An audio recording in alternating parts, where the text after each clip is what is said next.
नमस्कार विद्यार्थियों, साइंस की क्लास में आप सभी का स्वागत है, अभिनंदन है। आई होप आप सभी अच्छे होंगे और आपकी तैयारी भी अच्छी चल रही होगी, जबरदस्त चल रही होगी। अब तक हमने साइंस के चतुर्थ श्रेणी के दो टॉपिक कर लिए हैं। पहला टॉपिक था आपका भौतिक एवं रासायनिक परिवर्तन, दूसरा था धातु एवं अधातु। तीसरा हमारा टॉपिक है प्रमुख यौगिक। आपकी जो सिलेबस है, साइंस का जो सिलेबस है उसमें टोटल 9 टॉपिक है। उन्हें 9 टॉपिकों से टोटल 5 क्वेश्चन आएंगे। ठीक है, आपको ध्यान में रखना है ये बात, क्योंकि सिलेबस का पता होना जरूरी है किसी भी एग्जाम को क्रैक करने के लिए। अगर सिलेबस का ही पता नहीं होगा तो आप एग्जाम को क्रैक करने का सपना भी छोड़ दीजिए कि एग्जाम क्रैक हो जाएगी, हमसे पास हो जाएगी। ठीक है, तो आज का हमारा टॉपिक है प्रमुख यौगिक। हम एक एक टॉपिक को करके कंप्लीट कर रहे हैं।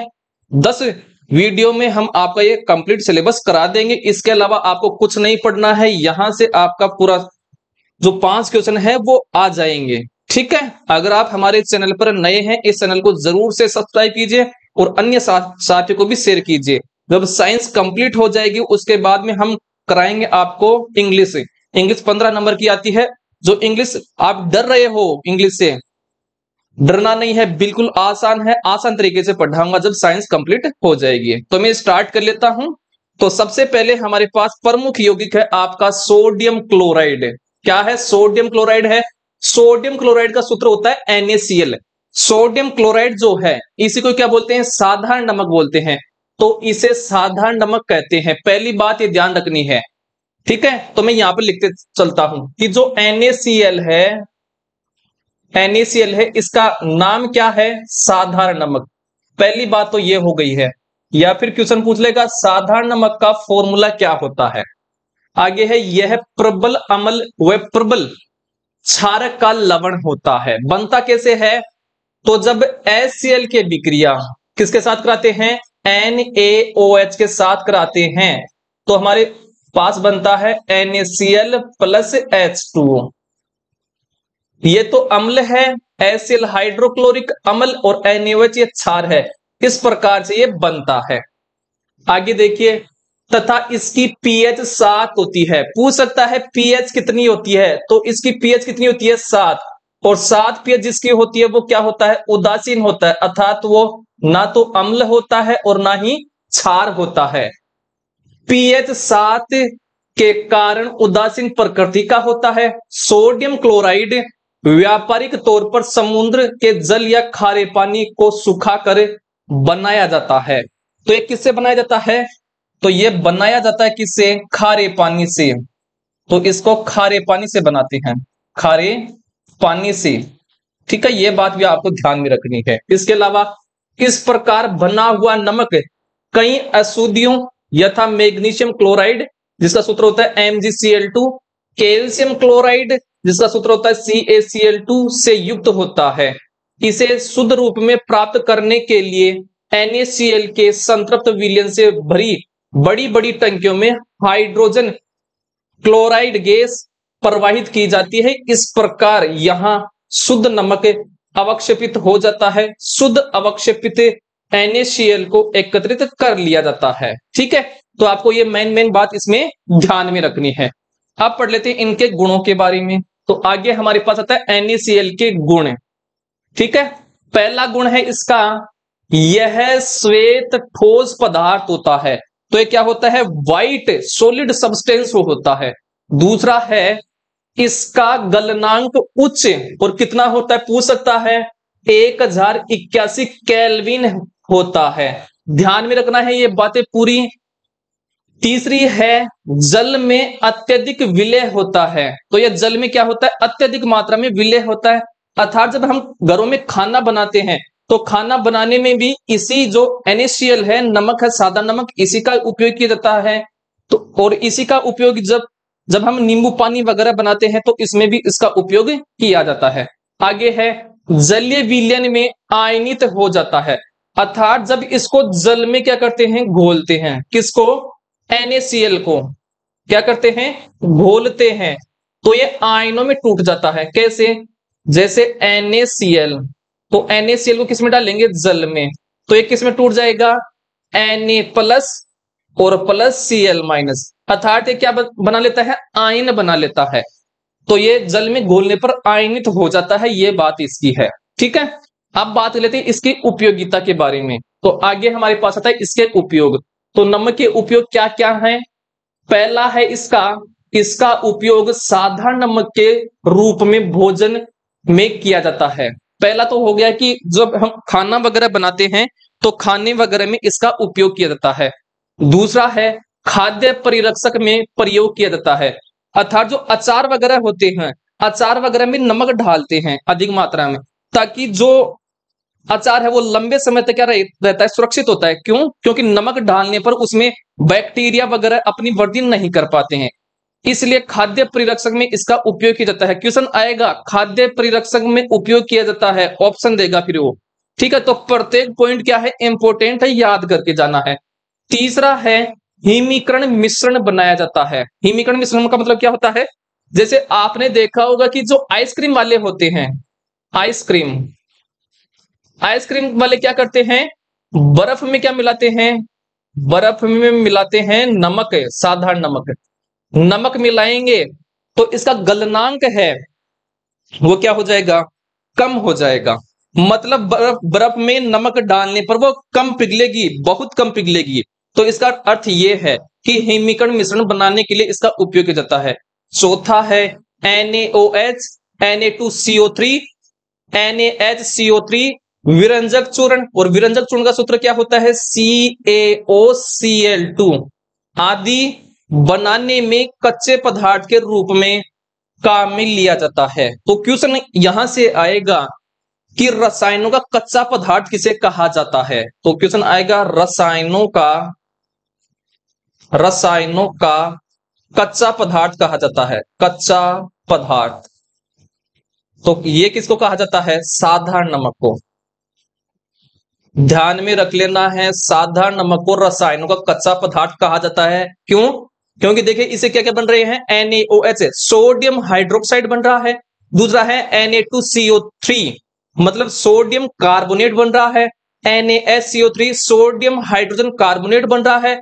और CaCl2 विरंजक चूर्ण बन रहा है। तो इस पदार्थ से कई पदार्थ बन रहे हैं, इसलिए इसको क्या कहा जाता है, रसायनों का कच्चा पदार्थ कहा जाता है। ये बात आपको गांठ बांध करके याद कर लेनी है।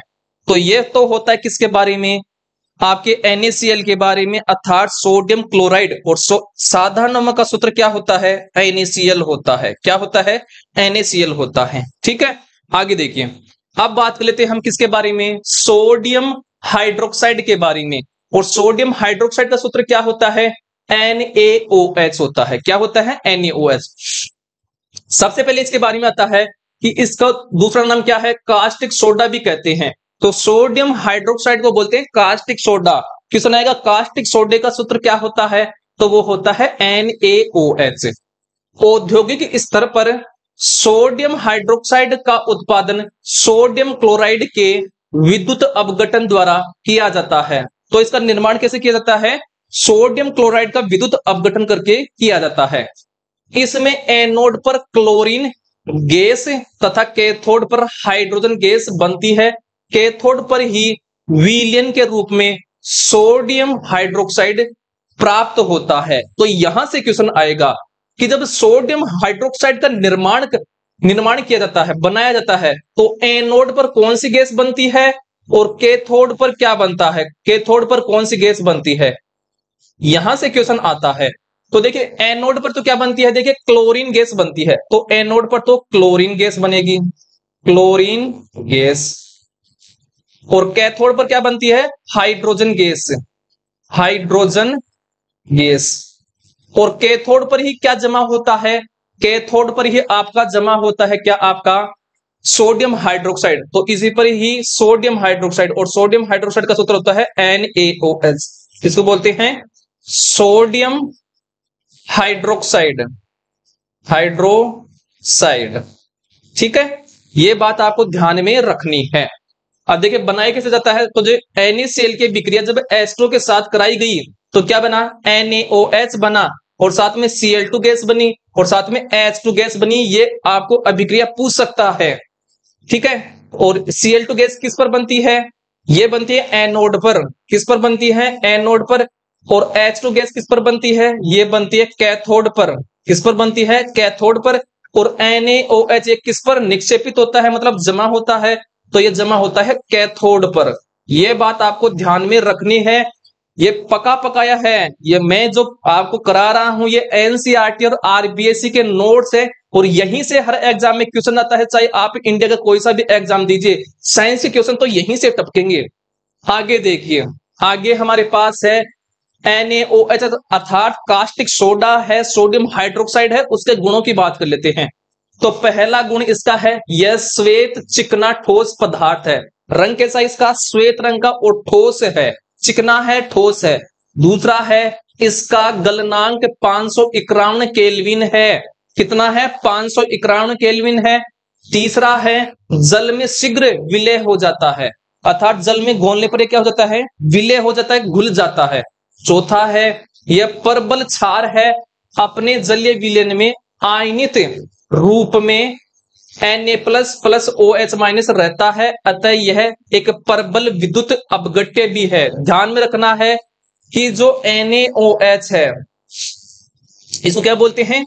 दो नाम है इसके, एक तो हो गया कास्टिक सोडा, कास्टिक सोडा, और दूसरा क्या नाम है इसका? Sodium hydroxide, sodium hydroxide.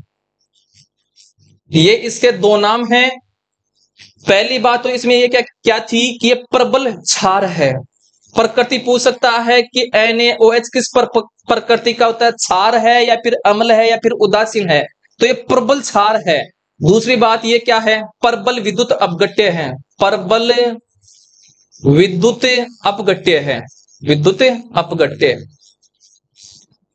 अर्थात ये समझिए, जो NaOH है, जब इसको हम क्या करते हैं? जल में घोलते हैं, तो ये Na++OH- अर्थात ये आयन बना लेता है। और जब इस आयन में हम विद्युत धारा प्रवाहित करते हैं, तो ये धारा क्या करता है?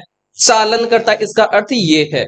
पांचवा है, इसके क्रिस्टल प्रस्वेद्य होते हैं। ठीक है, ध्यान में रखना है ये भी। अब पढ़ लेते हैं इसकी उपयोग के। उपयोग पढ़ते हैं किसके? कास्टिक सोडा के। तो पहला उपयोग है इसका, साबुन, कागज, सिल्क उद्योग तथा अन्य रसायनों के निर्माण में इसका उपयोग किया जाता है। याद करके जाना है, ये पूछ लेगा साबुन, कागज और सिल्क उद्योग में किस यौगिक का उपयोग किया जाता है? तो वो किया जाता है कास्टिक सोडा या फिर NaOH या फिर सोडियम हाइड्रोक्साइड का। दूसरा उपयोग है, बॉक्साइट के धातु क्रम में उपयोग होता है। तो बॉक्साइट के धातु क्रम में भी कास्टिक सोडा अर्थात NaOH का उपयोग होता है। तीसरा है, पेट्रोलियम के शोधन में उपयोग किया जाता है, अर्थात जब पेट्रोलियम का शुद्धिकरण किया जाता है तो उसमें भी इसी कास्टिक सोडे का उपयोग किया जाता है। चौथा है, वसा व तेलों के निर्माण में काम में इसको लिया जाता है। तो वसा और तेलों का जब निर्माण करते हैं तो इसी कास्टिक सोडा अर्थात सोडियम हाइड्रोक्साइड का उपयोग किया जाता है। और पांचवा है, प्रयोगशाला अभिकर्मक के रूप में भी उपयोग में होता है ये। ठीक है, तो ये हो गया कास्टिक सोडा अर्थात सोडियम हाइड्रोक्साइड के बारे में। तो कास्टिक सोडा था, उसका सूत्र होता है NaOH। इसके दो नाम हैं, क्या? एक हो गया कास्टिक सोडा, कास्टिक सोडा। किसी को क्या बोलते हैं? Sodium hydroxide, sodium hydroxide, hydroxide. ये क्या है? एक प्रबल क्षार है, स्ट्रॉन्ग बेस है। और ये क्या है? प्रबल विद्युत अपघट्य है, प्रबल विद्युत अपघट्य है, प्रबल विद्युत अपघट्य है। और किसके द्वारा बनाया जाता है? NaCl। NaCl को क्या बोलते हैं हम? साधारण नमक। तो साधारण नमक के जरिए इसको बनाया जाता है। ये बात आपको ध्यान में रखनी है। आगे देखिए, नया यौगिक आ रहा है, विरंजक चूर्ण, जिसको बोलते हैं ब्लीचिंग पाउडर। दोनों शब्द याद करके जाना है, दोनों वर्ड। विरंजक चूर्ण को क्या बोलते हैं? ब्लीचिंग पाउडर बोला जाता है। और ब्लीचिंग पाउडर का सूत्र क्या होता है? CaOCl2। क्या होता है? CaOCl2। ये होता है सूत्र किसका? आपका ब्लीचिंग पाउडर का सूत्र होता है, ध्यान में रखना है। अब पढ़ लेते हैं इसका रासायनिक नाम कैल्शियम ऑक्सीक्लोराइड होता है। तो 3 नाम याद करना है किसके, विरंजक चूर्ण के। और विरंजक चूर्ण का सूत्र क्या होता है, CaOCl2। पहला नाम तो इसका ये क्या हो गया है, विरंजक चूर्ण, विरंजक चूर्ण। दूसरा नाम क्या है इसी का, ब्लीचिंग पाउडर, ब्लीचिंग पाउडर। और तीसरा नाम क्या हो गया है, calcium, calcium oxy, calcium oxychloride. ये तीनों नाम याद करके आपको जानना है। ठीक है, आगे देखिए, शुष्क भुजे हुए चूने पर क्लोरीन गैस प्रवाहित करके इसका उत्पादन किया जाता है। तो बनाया कैसे जाता है, जब CaOH का होल ट्वाइस इसके साथ अभिक्रिया किसकी कराई जाती है, क्लोरीन की, मतलब Cl2 की अभिक्रिया कराई जाती है। तो हमारे पास क्या बन जाएगा, हमारे पास बन जाएगा विरंजक चूर्ण, CaOCl2 बन जाएगा, और साथ में क्या बन जाएगा, H2O बन जाएगा। ठीक है, इसका तो नाम क्या हो गया, कैल्शियम हाइड्रोक्साइड। और इसका एक और नाम है क्या, भुजा हुआ चूना। क्या है, भुजा हुआ चूना।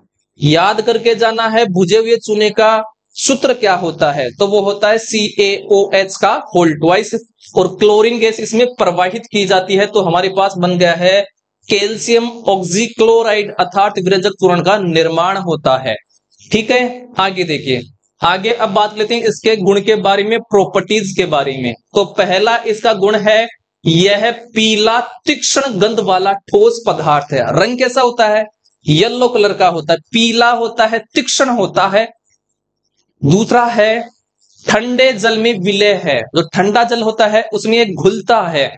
तीसरा है, वायु में खुला रखने पर क्लोरीन गैस देता है। जब वायु में इसको खुला छोड़ देंगे तो ये कौन सी गैस देगा, क्लोरीन गैस। आराम से याद करके जाना है, पूछ लेगा कि विरंजक चूर्ण को वायु में खुला छोड़ देने पर कौन सी गैस देता है, तो वो देता है कौन सी गैस, क्लोरीन गैस, अर्थात Cl2 गैस ये देता है। तीसरा है, यह तनु अम्लों से क्रिया करके क्लोरीन गैस देता है। जब ये अम्ल से भी क्रिया करेगा, जैसे CaOCl2, ये क्या है आपका विरंजक चूर्ण है, ब्लीचिंग पाउडर है। जब इसकी अभिक्रिया कराई हमने किसके साथ, H2SO4, और अम्ल भी कैसा होगा, तनु अम्ल। तनु अम्ल का क्या, अम्ल का अर्थ क्या होता है, जिसमें पानी की मात्रा क्या हो, पानी की मात्रा ज्यादा, प्लस अम्ल क्या हो, अम्ल की मात्रा, अम्ल की मात्रा क्या हो, कम हो, उसको बोलते हैं तनु अम्ल। तो जब CaOCl2 अर्थात विरंजक चूर्ण की अभिक्रिया H2SO4 सल्फ्यूरिक अम्ल के साथ कराते हैं, तो हमारे पास बनता है calcium sulphate plus hydrogen gas और Cl2 गैस। तो वो क्वेश्चन पूछेगा, जब विरंजक चूर्ण की अभिक्रिया जब अम्ल के साथ कराते हैं तो क्या कौन सी गैस निकलेगी, तो कौन सी गैस निकल रही है, क्लोरीन गैस निकल रही है। आराम से याद करके जाना है। जैसे एक और है, जैसे विरंजक चूर्ण है और इसकी अभिक्रिया करा रहे हैं किसके साथ, HCl अर्थात हाइड्रोक्लोरिक अम्ल के साथ करा रहे हैं, तो बन रहा है CaCl2 अर्थात कैल्शियम क्लोराइड बन रहा है, प्लस जल बन रहा है, और हाइड्रोजन गैस। तो आपको याद करके क्या जाना है कि जब विरंजक चूर्ण की अभिक्रिया किसके साथ कराते हैं, अम्ल के साथ कराते हैं, तो क्या बनता है, लवण बनता है, प्लस जल बनता है, और प्लस आपकी Cl2 गैस बनती है, क्लोरीन गैस बनती है, क्लोरीन गैस। याद करके जाना है ऐसा का ऐसा, या फिर वो ऐसे कर देगा, इस तरफ वाले दे देगा, ये दे देगा, और इनको लिख देगा X, Y और Z को पहचानिए, ऐसे बोल देगा। ठीक है, तो जब विरंजक चूर्ण की अभिक्रिया जब अम्ल के साथ कराते हैं तो लवण प्लस जल प्लस क्लोरीन गैस बनती है। अब बात लेते हैं इसके उपयोग के बारे में। एक और इसका क्या है, गुण है, पांचवा गुण है इसका, विरंजक चूर्ण से मुक्त क्लोरीन गैस जल से संयोग कर नवजात परमाणविक ऑक्सीजन निकलती है। यही ऑक्सीजन विरंजक क्रिया करती है और ऑक्सीकारक की तरह व्यवहार करती है। ठीक है, ये बात भी आपको ध्यान में रखनी है। जैसे जब जो क्लोरीन गैस बनी थी, उस क्लोरीन गैस की अभिक्रिया जब जल के साथ कराते हैं तो क्या बनता है, HCl बन रहा है, मतलब दोबारा से अम्ल बन रहा है और प्लस में नवजात ऑक्सीजन बन रही है। ठीक है, रंगीन पदार्थ है, जब रंगीन पदार्थ की अभिक्रिया ऑक्सीजन के साथ कराते हैं, नवजात ये ऑक्सीजन यहां पर बनी थी ना, इसकी अभिक्रिया इसके साथ कराते हैं तो ये नवजात ऑक्सीजन है, ये इसका रंग उड़ा देती है। इसलिए विरंजक चूर्ण का उपयोग किसके लिए किया जाता है, रंग को उड़ाने के लिए भी किया जाता है। कपड़े के जो रंग है उसको उड़ाने के लिए भी किसका उपयोग किया जाता है, विरंजक चूर्ण का उपयोग किया जाता है। आई होप समझ में आ गया होगा। ठीक है, अब बात कर लेते हैं इसके उपयोग के बारे में। तो विरंजक चूर्ण के उपयोग सुनिए। पहला उपयोग है वस्त्र उद्योग में विरचंग के रूप में, अर्थात कपड़ों का रंग उड़ाने के लिए इसी का उपयोग किया जाता है। दूसरा है कागज उद्योग में विरंजक के रूप में, अर्थात कागज उद्योग में भी इसका उपयोग किया जाता है, किसके रूप में, रंग को उड़ाने के लिए। तीसरा है पेयजल को शुद्ध करने में, अर्थात जो पेयजल में जीवाणु होते हैं, क्या होते हैं, बैक्टीरिया वगैरह होते हैं, तो जब उस जल में बैक्टीरिया हैं, जीवाणु हैं, उसमें विरंजक चूर्ण हमने डाल दिया है तो बैक्टीरिया क्या हो जाएंगे, नष्ट हो जाएंगे। तो पेयजल को शुद्ध करने के लिए भी इसका उपयोग किया जाता है। चौथा है रोगाणुनाशक एवं ऑक्सीकारक के रूप में इसी का उपयोग किया जाता है। क्वेश्चन आएगा ऑक्सीकारक के रूप में किस यौगिक का उपयोग किया जाता है, तो वो किया जाता है विरंजक चूर्ण का उपयोग, अर्थात ब्लीचिंग पाउडर का उपयोग, अर्थात कैल्शियम ऑक्सीक्लोराइड का उपयोग किया जाता है। पांचवा उपयोग है प्रयोगशाला अभिकर्मक के रूप में प्रयोगशाला में किया जाता है। तो प्रयोगशाला में तो सभी का इनका यूज किया जाता है। ठीक है, आगे देखिए, आगे अब नया यौगिक आता है, क्या, बेकिंग सोडा, जिसको बोलते हैं बेकिंग पाउडर, जिसका सूत्र होता है NaHCO3। क्या होता है, NaHCO3, ये इसका सूत्र होता है। इसको क्या बोलते हैं,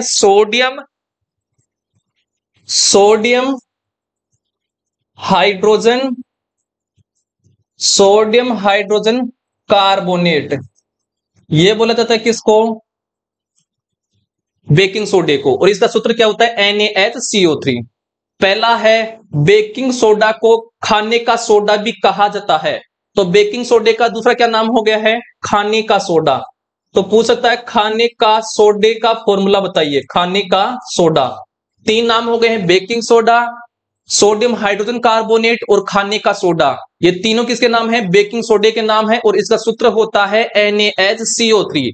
आगे है इसका रासायनिक नाम सोडियम हाइड्रोजन कार्बोनेट है, ये आ गया है। तो रासायनिक नाम पूछेगा तो इसका रासायनिक नाम क्या है, सोडियम हाइड्रोजन कार्बोनेट है। इसे खाद्य पदार्थों में मिलाकर गर्म करने पर, बेक करने पर कार्बन डाइऑक्साइड गैस बुलबुलों के रूप में बाहर निकलती है। तो क्वेश्चन आएगा बेकिंग सोडे को जब गर्म किया जाता है तो कौन सी गैस बनती है, कौन सी गैस निकलती है, तो वो निकलती है कौन सी गैस, CO2 गैस निकलती है। ठीक है, आगे देखिए, इस प्रकार केक जैसे खाद्य पदार्थ फूलकर हल्के हो जाते हैं और उनमें छिद्र पड़ जाते हैं। NaCl का उपयोग करके बेकिंग सोडा बनाया जाता है। तो NaCl का उपयोग करके ही, क्योंकि NaCl को क्या बोला जाता है, कच्चा पदार्थ। और हमने ये बात की थी कि जो NaCl है इसको क्या बोलते हैं, NaCl को साधारण नमक बोलते हैं।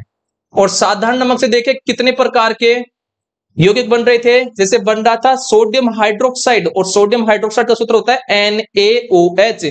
इसके अलावा विरंजक चूर्ण बन रहा था, इसके अलावा आपका बेकिंग सोडा बन रहा था, इसके अलावा धावन सोडा बन रहा था। तो NaCl से कई प्रकार के यौगिक बन रहे थे, इसलिए NaCl को क्या बोला जाता है, रसायनों का कच्चा पदार्थ, रसायनों का कच्चा पदार्थ बोला जाता है, कच्चा पदार्थ।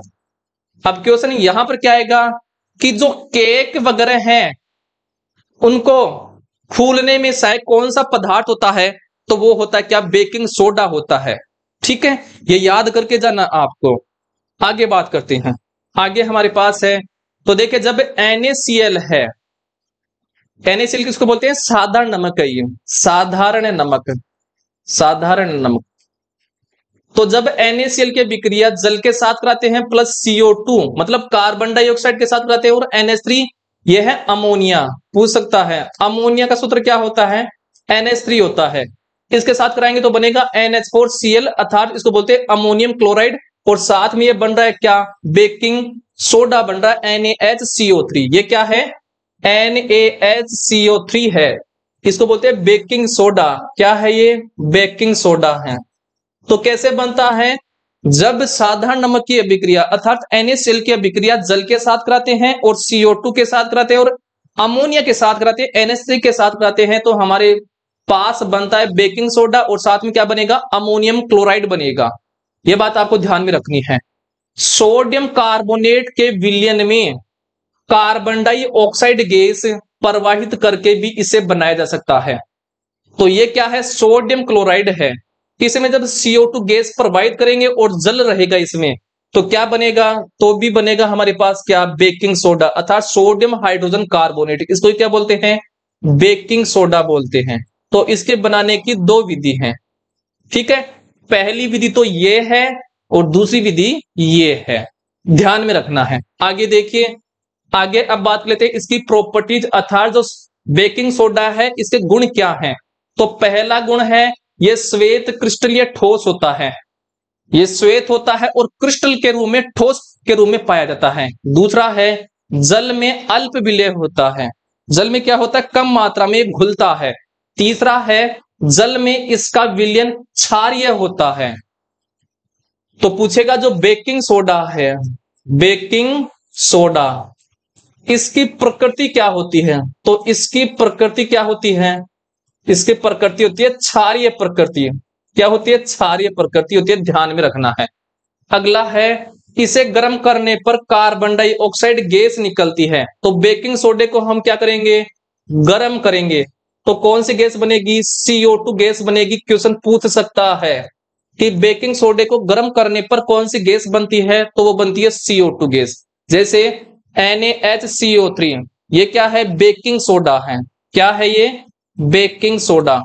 इसको हम क्या कर रहे हैं, गर्म कर रहे हैं। देखिए गर्म करने पर ये क्या दे रहा है, सोडियम कार्बोनेट, प्लस में ये क्या है, जल है और साथ में क्या बन रही है, CO2 गैस है। तो आपका बेकिंग सोडा है, इसको गर्म करने पर कौन सी गैस बनती है, CO2 गैस बनती है, ध्यान में रखना है। आगे देखिए, अब बात कर लेते हैं इसके उपयोग के बारे में। किसके उपयोग के, बेकिंग सोडा के। तो बेकिंग सोडा के उपयोग ये हैं। और बेकिंग सोडे का फॉर्मूला क्या होता है, NaHCO3, जिसको बोलते हैं क्या,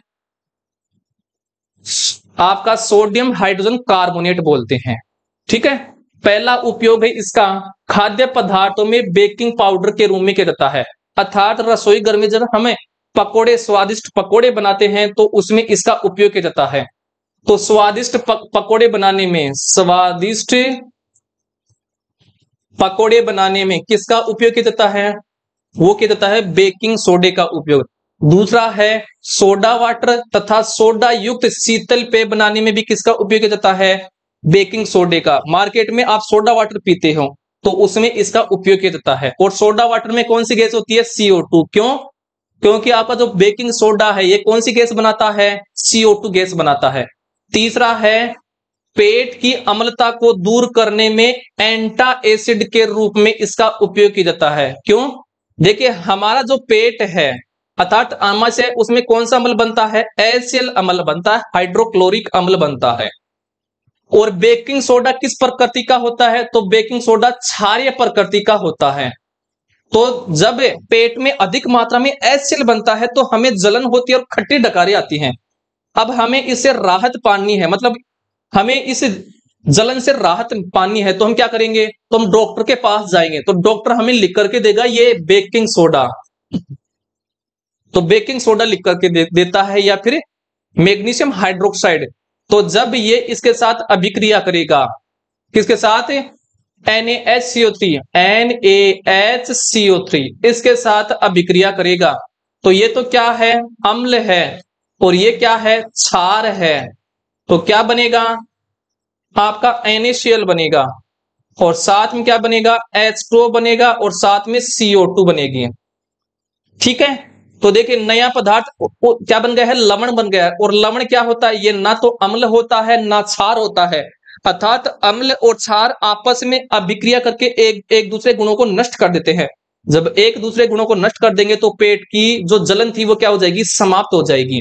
इसलिए इसलिए बेकिंग सोडे का उपयोग किसके रूप में किया जाता है, एंटी एसिड के रूप में। एंटी एसिड क्यों बोला है, एसिड के विपरीत कार्य करता है, इसलिए इसको बोलते हैं एंटी एसिड। तो इसको किसके रूप में प्रयोग करते हैं, एंटी एसिड के रूप में, एंटी एसिड के रूप में इसका उपयोग किया जाता है, या इसका उपयोग प्रति अम्ल, हिंदी में क्या बोलते हैं, प्रति अम्ल बोलते हैं।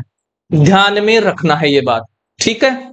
आगे देखिए, चौथा है मंद प्रतिरोधी, माइल्ड एंटीसेप्टिक्स के रूप में इसका उपयोग किया जाता है। और पांचवा है, मोस्ट इंपोर्टेंट है पांचवा, अग्निशामक यंत्रों में इसका उपयोग किया जाता है। अर्थात आग बुझाने के लिए जो अग्निशामक यंत्र होता है, इसमें इसका उपयोग किया जाता है, किसका, बेकिंग सोडे का। और छठवा है, प्रयोगशाला अभिकर्मक के रूप में प्रयोग किया जाता है। तो जो यौगिक होगा उसका तो प्रयोगशाला अभिकर्मक के रूप में उपयोग होता है, ये बात तो ठीक है। मेन बात आपको ये याद करनी है। इसके अलावा पेट की अम्लता के लिए और सोडा वाटर के लिए, इसके अलावा स्वादिष्ट पकौड़ा बनाने के लिए किसका उपयोग किया जाता है, बेकिंग सोडे का। तो ये होता है बेकिंग सोडे के बारे में। नेक्स्ट हमारे पास आता है अगला यौगिक, धावन सोडा, जिसको बोलते हैं क्या, वॉशिंग सोडा। तो इसी का दूसरा क्या नाम है, वॉशिंग सोडा, वॉशिंग पाउडर। इसको क्या बोलते हैं, वॉशिंग पाउडर, वॉशिंग पाउडर या वॉशिंग सोडा बोलते हैं। इसका सूत्र क्या होता है, Na2CO3.10H2O। तो धावन सोडे में जल के कितने अणु होते हैं पूछेगा, कितने अणु होते हैं, 10 जल के अणु होते हैं। इसे कपड़े धोने का सोडा भी कहते हैं। तो अगला नाम होगा कपड़े धोने का सोडे का सूत्र बोलिए, ऐसे बोलेगा तो क्या होता है, Na2CO3.10H2O। इसका रासायनिक नाम सोडियम कार्बोनेट होता है। क्या होता है, सोडियम कार्बोनेट। इसमें एक सोडियम कार्बोनेट अणु के साथ 10 अणु क्रिस्टल जल के होते हैं, मतलब 10 जल के अणु होते हैं। और जिस यौगिक में जल के अणु जुड़े होते हैं उसको बोलते हैं क्रिस्टलन के जल बोला जाता है। सोडियम कार्बोनेट का साल्वे विधि से निर्माण किया जाता है। तो जो आपका धावन सोडा है, धावन सोडा, इसको ही क्या बोलते हैं, वॉशिंग सोडा, वॉशिंग सोडा। इसका निर्माण किस विधि द्वारा किया जाता है, तो इसका निर्माण पूछेगा, निर्माण किस विधि द्वारा किया जाता है, साल्वे मेथड के द्वारा, साल्वे विधि के द्वारा इसका निर्माण किया जाता है। एक अन्य विधि में बेकिंग सोडे को गर्म करने पर सोडियम कार्बोनेट होता है। दूसरी विधि क्या हो गई है, बेकिंग सोडे को गर्म करके, बेकिंग सोडा को गर्म करने पर भी क्या बनता है, आपका धावन सोडा बनता है। तो दो विधि है बनाने की, पहली है साल्वे विधि, दूसरी है बेकिंग सोडा को गर्म करके। आगे है, इसे पुनः क्रिस्टलीकरण करने पर कपड़े धोने का सोडा अर्थात धावन सोडा बनता है। ठीक है, तो सबसे पहले बेकिंग सोडे को गर्म करेंगे तो हमारे पास बनेगा सोडियम कार्बोनेट, और सोडियम कार्बोनेट का जब हम क्या करेंगे, पुनः क्रिस्टलीकरण करेंगे तो हमारे पास बन जाएगा धावन सोडा बन जाएगा। जैसे दे रखा है, ये हमारे पास क्या है, बेकिंग सोडा है, ये हमारे पास बेकिंग सोडा है। जब हमने इसको गर्म किया तो क्या बन गया, ये बन गया सोडियम कार्बोनेट बन गया। ये क्या है, सोडियम कार्बोनेट है। और सोडियम कार्बोनेट का सूत्र क्या होता है, Na2CO3, प्लस में जल बन गया है और प्लस में CO2 गैस बन गई है। अब जो ये बना है क्या, सोडियम कार्बोनेट, इसका क्या करेंगे, 10 जल के अणु जोड़ देंगे, मतलब क्रिस्टलीकरण करते हैं। जब जल के अणु जोड़ते हैं तो इसका क्रिस्टलीकरण किया तो हमारे पास क्या बन गया है, वॉशिंग सोडा बन गया है, वॉशिंग पाउडर बन गया है। अब इसके क्या पढ़ लेते हैं, गुण पढ़ लेते हैं, प्रॉपर्टीज पढ़ लेते हैं, किसके, धावन सोडे की। तो धावन सोडे की क्या है, प्रॉपर्टीज है। और धावन सोडे का सूत्र होता है Na2CO3 और .10H2, अर्थात धावन सोडे में 10 जल के अणु होते हैं। पहला है, यह सफेद क्रिस्टल या ठोस होता है, तो इसका रंग जो होता है वो क्या होता है, व्हाइट कलर का होता है और क्रिस्टल के रूप में ठोस पाया जाता है। दूसरा है, जल में ये क्या होता है, घुलनशील होता है, विलेय होता है। तीसरा है, इसका जलीय विलयन क्या होता है, क्षारीय होता है। पूछ सकता है। देखिए आपके दो विलेन थे जो क्षारीय प्रकृति के थे, तो क्षारीय प्रकृति के कौन कौन थे हमारे पास अब तक हमने पढ़ लिया है। एक तो आया था बेकिंग सोडा, बेकिंग सोडा, और अब ये आया है धावन सोडा, धावन सोडा। तो दोनों की प्रकृति क्या होती है, आपकी क्षारीय प्रकृति होती है। चौथा है यह गर्म करने पर क्रिस्टलन जल त्याग कर सोडा एस बनाता है। क्वेश्चन आएगा कि धावन सोडा है, इसको जब गर्म करते हैं और ये जल के अणु को त्याग देता है तो क्या बनाता है, तो ये बनाता है सोडा एस बनाता है। क्या बनाता है, सोडा एस बनाता है। ध्यान में रखना है, जैसे दे रखा है Na2CO3.10H2, जब इसको 373 केल्विन, कितने पर, 373 केल्विन है, 373 केल्विन पर इसको गर्म किया जाता है, तो ये तो क्या बन गया है, सोडियम कार्बोनेट। तो ये तो बन गया सोडियम कार्बोनेट, और सोडियम कार्बोनेट का सूत्र क्या है, Na2CO3, ये इसका सूत्र होता है सोडियम कार्बोनेट, और जल के अणु क्या हो गए, अलग हो गए हैं, तो ये क्या बन गया है, सोडा एस। इसको क्या बोलते हैं, सोडा एस बोला जाता है। ध्यान में ये बात रखनी है आपको, ठीक है। पूछ लेगा सोडा एस का सूत्र क्या होता है, तो वो होता है Na2CO3 होता है, ठीक है। आगे देखिए, आगे अब बात लेते हैं सोडा, आपके वॉशिंग जो सोडा है, जो धावन सोडा है, इसके उपयोग के बारे में बात कर लेते हैं। पहला है धुलाई व सफाई करने में, तो ये तो हो गया क्योंकि धावन सोडा है तो इसका उपयोग धुलाई और सफाई करने में किया जाता है। दूसरा है कास्टिक सोडा, बेकिंग पाउडर, कांच, साबुन, बोरेक्स के निर्माण में इसका उपयोग किया जाता है। तो पूछेगा कास्टिक सोडा, और कास्टिक सोडे का सूत्र क्या होता है, NaOH होता है। क्या होता है, NaOH होता है कास्टिक सोडा, क्या होता है, NaOH। और बेकिंग पाउडर का सूत्र क्या होता है, NaHCO3 अर्थात सोडियम हाइड्रोजन कार्बोनेट होता है। कांच, साबुन और बोरेक्स के निर्माण में इसका उपयोग किया जाता है। तीसरा है अपमार्जक के रूप में भी इसका उपयोग किया जाता है। और चौथा है कागज, पेंट तथा वस्त्र उद्योग में इसका उपयोग किया जाता है। और पांचवा है प्रयोगशाला अभिकर्मक के रूप में इसका उपयोग किया जाता है।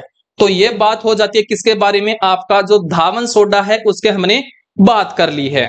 अब अगला आपका यौगिक है क्या, प्लास्टर ऑफ पेरिस, जिसका सूत्र होता है CaSO4.12H2O। क्या होता है इसका सूत्र, CaSO4.12H2O, अर्थात आधा जल का अणु होता है। पूछ सकता है प्लास्टर ऑफ पेरिस होता है, उसमें कितने जल के अणु होते हैं, तो कितने होते हैं, आधा जल का अणु होता है। प्लास्टर ऑफ पेरिस को क्या बोलते हैं, POP बोलते हैं। क्या बोलते हैं, POP। पी का मतलब होता है प्लास्टर, ओ का मतलब ओप, और पी का मतलब पेरिस, ठीक है। अब सुनिए, इसका रासायनिक नाम कैल्शियम सल्फेट अर्धहाइड्रेट है। फ्रांस की राजधानी पेरिस में जिप्सम को गर्म करके सबसे पहले इसे बनाया गया था। तो क्वेश्चन आएगा प्लास्टर ऑफ पेरिस का सूत्र क्या होता है, कैल्शियम सल्फेट अर्धहाइड्रेट होता है, और अर्थात इसमें आधा जल का अणु होता है। और सबसे पहले कहां पर बनाया गया था, पेरिस में बनाया गया था। कहां पर, पेरिस में गर्म करके। अतः इसका नाम प्लास्टर ऑफ पेरिस रखा गया, ठीक है। मतलब ये कहां पर बना गया था, पेरिस में, तो इसके लास्ट में आ गया है पेरिस में बना था ये। आगे देखिए, इसे POP भी कहते हैं। जिप्सम, जिप्सम का सूत्र क्या होता है, CaSO4.2H2O। तो जिप्सम का सूत्र होता है CaSO4.2H2O, अर्थात जिप्सम में दो जल के अणु होते हैं। जब जिप्सम को 353 केल्विन ताप पर गर्म करने पर यह क्या होता है, प्राप्त होता है। तो जब हम जिप्सम को 353 केल्विन ताप पर गर्म करेंगे तो क्या बनेगा हमारे पास, प्लास्टर ऑफ पेरिस बनेगा। जैसे ये दे रखा है, ये आपका जिप्सम है CaSO4.2H2O है। जब इसको 353 केल्विन पर क्या किया जा रहा है, गर्म किया जा रहा है, तो ये क्या बन गया, प्लास्टर ऑफ पेरिस, अर्थात आधा जल का अणु आ गया है, अर्थात 1.5 जल अणु का अणु बाहर त्याग दिए गए हैं। तो ये हो गया प्लास्टर ऑफ पेरिस। आगे देखिए, POP का और अधिक गर्म करने पर संपूर्ण क्रिस्टलन का जल निकल जाता है और मृत तापित प्लास्टर प्राप्त होता है। ये आपको ध्यान रखना है क्या कि जब पीओपी को हम गर्म करते हैं अर्थात प्लास्टर ऑफ पेरिस को हम गर्म करते हैं तो जो जल के अणु होते हैं वो क्या हो जाते हैं, निकल जाते हैं, त्याग दिए जाते हैं और उससे क्या बन जाएगा, मृत तापित प्लास्टर ऑफ पेरिस बनेगा। कैसे, जैसे प्लास्टर ऑफ पेरिस का सूत्र क्या होता है, CaSO4.12H2O। जब इसको हम क्या करते हैं, गर्म करते हैं, गर्म करेंगे तो जल के अणु क्या निकल जाएंगे बाहर, तो क्या बन जाएगा CaSO4 और प्लस 1/2H2O ये बनेगा। तो ये जो है CaSO4 इसको क्या बोलते हैं, मृत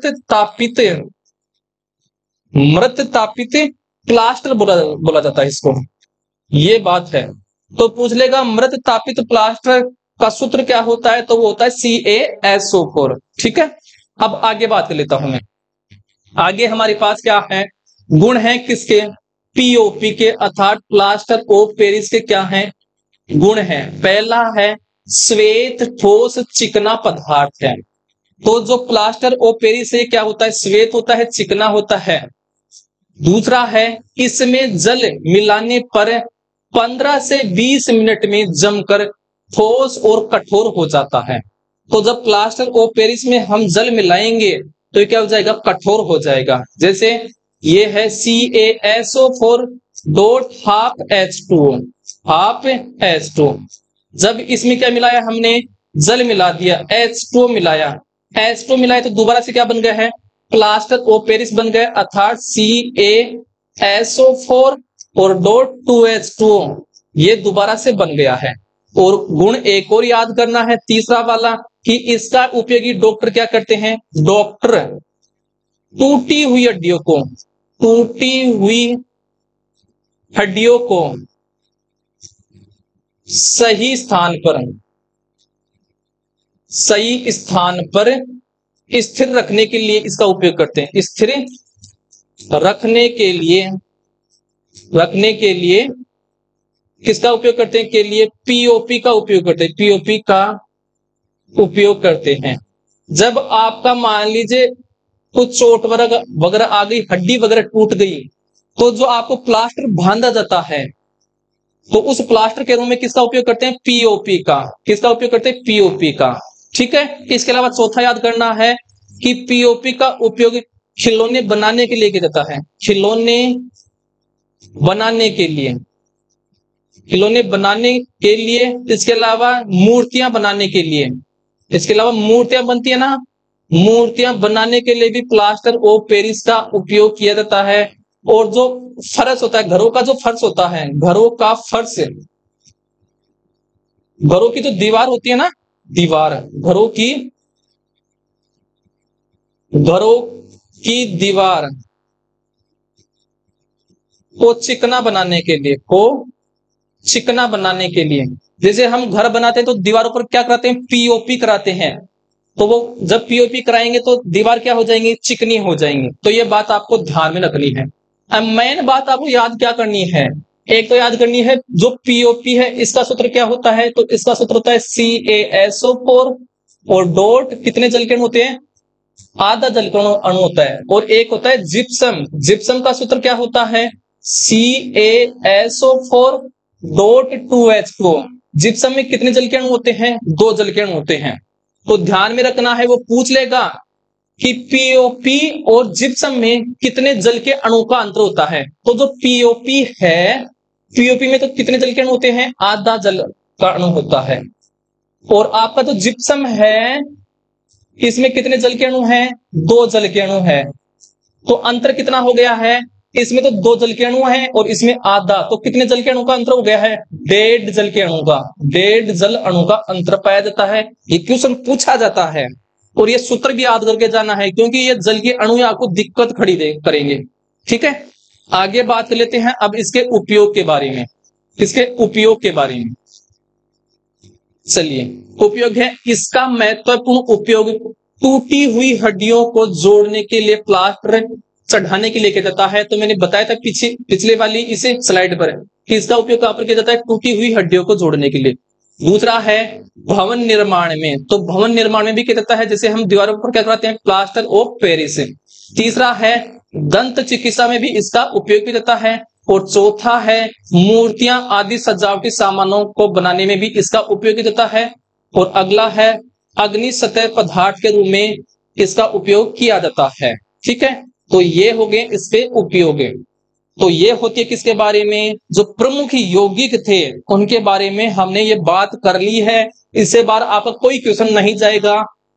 जो मैं आपको दे रहा हूं मैटर पढ़ाने का, केवल वो ही पढ़ के जाना है आपको, इधर उधर ताक झांक नहीं करनी है। यहीं से क्वेश्चन आएंगे। एग्जाम हो जाने के बाद में भी आपको दिखा दूंगा। देखिए इस स्लाइड से क्वेश्चन आया है, ऐसा का ऐसा उठाया है भाई साहब ने, और आपको दिक्कत खड़ी हो जाएगी फिर, है ना। और फिर जब क्वेश्चन सही नहीं होंगे तो पछताने के अलावा फिर कुछ नहीं रहेगा, क्योंकि टाइम एक बार आता है, जब निकल जाता है तो हम फिर पछताने के अलावा कुछ नहीं करते हैं। तो अगर हमारा आपको ये कंटेंट अच्छा लग रहा है, पढ़ाने का तरीका अच्छा लग रहा है, तो हमारे इस वीडियो को जल्दी से लाइक कीजिए और अन्य साथियों को भी शेयर कीजिए और चैनल को जरूर से सब्सक्राइब कीजिए, ताकि ज्यादा से ज्यादा लोग अच्छा कंटेंट पढ़ सकें और अपने टारगेट को अचीव कर सकें। यही हम कर सकते हैं। हमारा केवल हम यही कर सकते हैं कि हम आपको अच्छा कंटेंट दे सकते हैं। पढ़ना आपको पड़ेगा, क्योंकि जब तक आप मेहनत नहीं करोगे तब तक काम बनने वाला नहीं है। सामने वाला बंदा करा रहा है तो आप भी करिए मेहनत। जब दोनों मेहनत करेंगे तो वो मेहनत रंग लाती है फिर, है ना। माँ बाप के सपने सत्य होते हैं, सही होते हैं, और वो भी जीवन में क्या देखेंगे, फिर सुख देखेंगे। जब आप मेहनत नहीं करोगे, जब सफलता नहीं मिलेगी, तो रोने के अलावा कुछ नहीं है। आप भी रोगे और घर वाले भी रोएंगे। और जब सफलता मिलती है तो आप भी सुखी और घर वाले भी सुखी और रिश्तेदार भी सुखी रहते हैं। तो इसके अलावा मैं कुछ नहीं कर सकता हूं, अच्छा कंटेंट दे सकता हूं। इसलिए इस वीडियो को ज्यादा से ज्यादा अपने साथियों को शेयर कीजिए और लगातार बनी रहिए इसी प्रकार से। मैं एक एक टॉपिक को चुन चुन करके आपके सामने ला रहा हूं। जब आपकी साइंस कंप्लीट हो जाएगी, जब साइंस कंप्लीट हो जाएगी, उसके बाद में हम स्टार्ट कर देंगे जो अंग्रेजी है, जिससे आपको डर लगता है उसका डर भी मैं कम दूर कर दूंगा। टेंशन लेने की जरूरत नहीं है भाई साहब, क्योंकि मैं जो है मैं साइंस में पढ़ाता हूँ, इंग्लिश स्पोकन वगैरह और इंग्लिश ट्रांसलेट करना सब सिखाता हूँ, मैथ्स भी सिखाता हूँ, और आपका जीके वगैरह है वो भी सिखाता हूँ। मेरे को केवल नहीं आती है संस्कृत, मेरे को तकलीफ होती है। ठीक है, तो मैं आशा करता हूँ आपको ये वीडियो अच्छा लगा होगा। अच्छा लगे तो प्लीज इस वीडियो को अपने साथियों को ग्रुप्स वगैरह में शेयर कीजिए, ताकि गरीब बच्चों का भला हो जाए, क्योंकि वो कोर्स बाय नहीं कर सकते हैं, और ऐसा कोर्स आपको रुपए में